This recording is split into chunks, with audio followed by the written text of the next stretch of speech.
Namimili nga pala kami neto ni Boss Bullet ng pangkayod sa mga Ricados. Pwede pa try po? Marunong maagad siya. Pagkatapos nga namin mabudol, pagkatapos nga pala namin mabili to, pauwi na nga pala kami, no? Kasi may susubukan kaming negosyo. Kaya namimili na rin kami ni Boss Bullet dito sa palengke. Pagkatapos nga namin mamili, papakuluan ko na nga pala itong manok. Nilagyan ko nga pala ng daon ng laurel, paminta at konting asin. So pare ko, magluluto muna ako dito ng ginisang repolyo with egg habang nagpapakulo tayo ng manok. O hindi yung puputripin natin ngayon. Ginisang repolyo.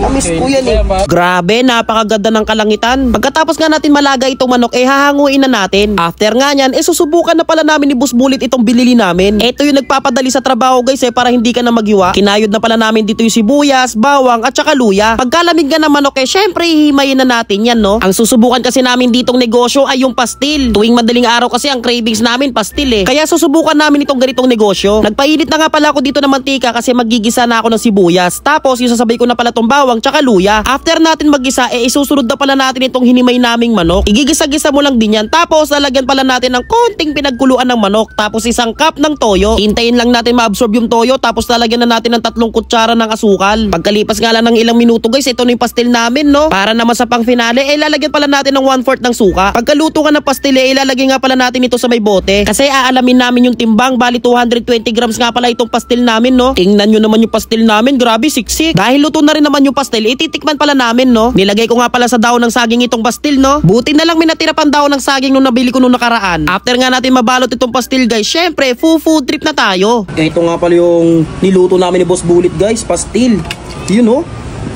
Tikman natin pare guys. Yun no? Tikman natin.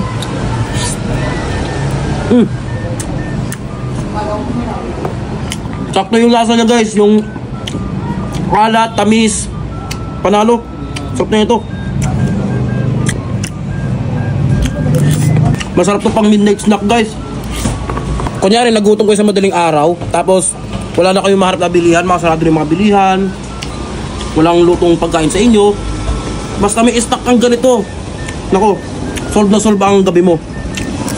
Ready to eat na pare ko, no? Talagay mo na lang sa kanin. Kamsin pare ko, magsasaing na lang sila. Tsaka pare ko, 220 grams tong pastil natin, 180 pesos pare ko, diba? Kaya mag-order na rin kayo, kami mismo magde-deliver ni Boss Bullet, basta dito sa Taguig, diba? Pag malayo-layo, magkad naman kayo, pang merienda lang. Grabe talaga, ang bango pare ko, nakakabalo yung amoy Sarap.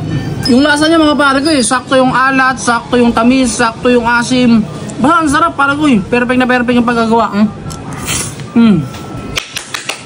Sarap. Ang pangalan pala nito, Boss Bullet Pastil pare ko. Kaya ano pang hinihintay nyo mga pare ko? 180 lang, inulit ko. Umorder ka na! Umorder ka na! Woo! Siyempre pare ko, kakain tayo dito ng ginisang repolyo. Ito yung niluto ko kanina.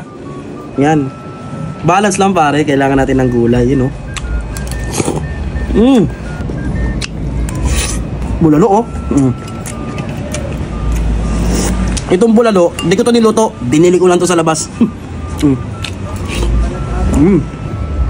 Ginisang repolyo may itlog Panalo.